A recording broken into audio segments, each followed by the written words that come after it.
রাত 2টো। ঢাকা শহর তখন প্রায় ঘুমিয়ে, কিন্তু কিছু রহস্য কখনো ঘুমায় না। আমি আরিয়ান খান, পেশায় একজন প্রাইভেট ইনভেস্টিগেটর। আজ যে কেসটা আমার সামনে এসেছে, এটা দেখতে যতটা সহজ, আসলে ততটা সহজ না। একটা লাশ, একটা বন্ধ দরজা, আর একটা অসম্ভব গল্প। কেসটা শুরু হয় ধানমন্ডির একটা পুরনো অ্যাপার্টমেন্ট থেকে। লোকটার নাম রাশেদ মাহমুদ, বয়স প্রায় 45, ব্যবসায়ী। গত রাত 11টার দিকে তাকে তার নিজের বেডরুমে মৃত অবস্থায় পাওয়া যায়। দরজা ভিতর থেকে লক করা ছিল, জানালাগুলো বন্ধ, কোনো ভাঙচুর নেই। পুলিশ প্রথমেই এটাকে সুইসাইড বলে ধরে নেয়, কিন্তু আমাকে ফোন করেছিল রাশেদের ছোট ভাই নাইম। তার একটাই কথা, ভাইয়া সুইসাইড করতে পারে না। আমি কেসটা নেই, কারণ আমার অভিজ্ঞতা বলে যখন কিছু খুব সহজ মনে হয় তখনই সেটা সবচেয়ে বেশি সন্দেহজনক হয়। মিউজিক একটু বাড়ে। আমি ফ্ল্যাটে পৌঁছাই রাত 3টের দিকে। পুলিশ তখনও আছে। রুমটা ছোট, গোছানো। বিছানার পাশে রাশেদের লাশ, মুখে অদ্ভুত একটা চাপা ভয়। হাতের পাশে একটা খালি পানির গ্লাস, আর টেবিলের ওপর একটা ছোট বোতল, ঘুমের ওষুধ। সব কিছুই বলছে এটা সুইসাইড, কিন্তু আমি একটা জিনিস খেয়াল করলাম, গ্লাসটা পুরো শুকনো, এক ফোঁটা পানিও নেই। কেউ যদি এখনই ওষুধ খায়, গ্লাসে একটু হলেও পানি থাকার কথা। আমি চারপাশটা দেখতে থাকি। দরজাটা ভিতর থেকে লক, চাবি টেবিলের ওপর, জানালাগুলো ভিতর থেকে আটকানো, সব কিছু পারফেক্টলি ক্লোজড। অসম্ভব, আমি আসতে বললাম। ঠিক তখনই নাইম আমার পাশে এসে দাঁড়ায়, চোখ লাল। আপনি কিছু বুঝতে পারছেন? আমি সরাসরি উত্তর দিই না, বরং জিজ্ঞেস করি, আপনার ভাইয়ের কোনো শত্রু ছিল? সে একটু থামে। ব্যবসার কারণে কিছু সমস্যা ছিল, কিন্তু খুন করবে এমন কেউ না। আমি মাথা নাড়লাম। তারপর জিজ্ঞেস করলাম, কাল রাতে কে কে বাসায় ছিল? আমি ছিলাম, আর ভাবি মাহিরা। আমি তাকালাম।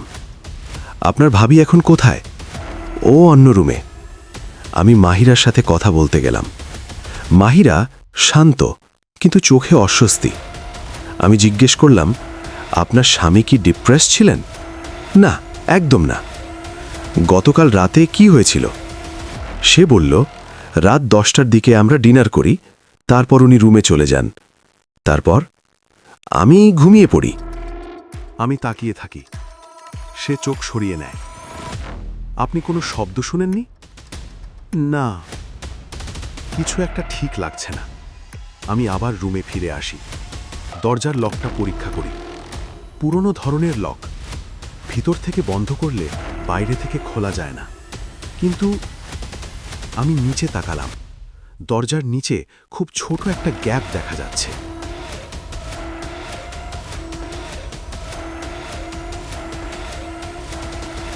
আমার মাথায় একটা চিন্তা আসে। আমি পুলিশের কাছ থেকে একটা পাতলা তার চাইলাম। তারটা দরজার নিচ দিয়ে ঢোকালাম, আর টেবিলের উপর থাকা চাবিটার দিকে ধীরে ধীরে ঠেলতে লাগলাম।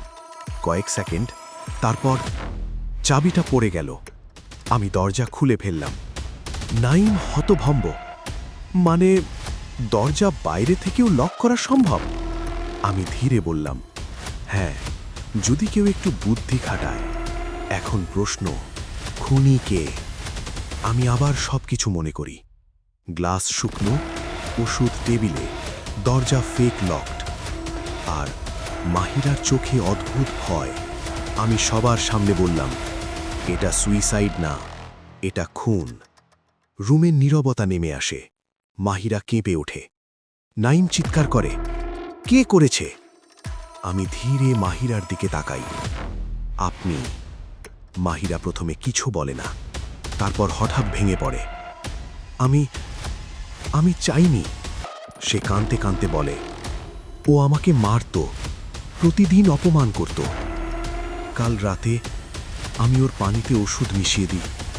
ও ঘুমিয়ে পড়ে, আমি বালিশ চাপা দিয়ে। নাইম স্তব্ধ। আমি শান্ত গলায় বলি, তারপর আপনি দরজাটা লক করে চাবিটা ভিতরে ঢুকিয়ে দেন। সে মাথা নাড়ে। সব শেষ। কেসটা টেকনিক্যালি পারফেক্ট ছিল, কিন্তু একটা ছোট ভুল, একটা শুকনো গ্লাস সব ফাঁস করে দিল। আমি ফ্ল্যাট থেকে বেরোই আসি। ভোর হয়ে গেছে। ঢাকা শহর আবার জেগে উঠছে, কিন্তু কিছু সত্য চিরকাল অন্ধকারেই থাকে। আমি আরিয়ান খান। আবার দেখা হবে পরের কেসে।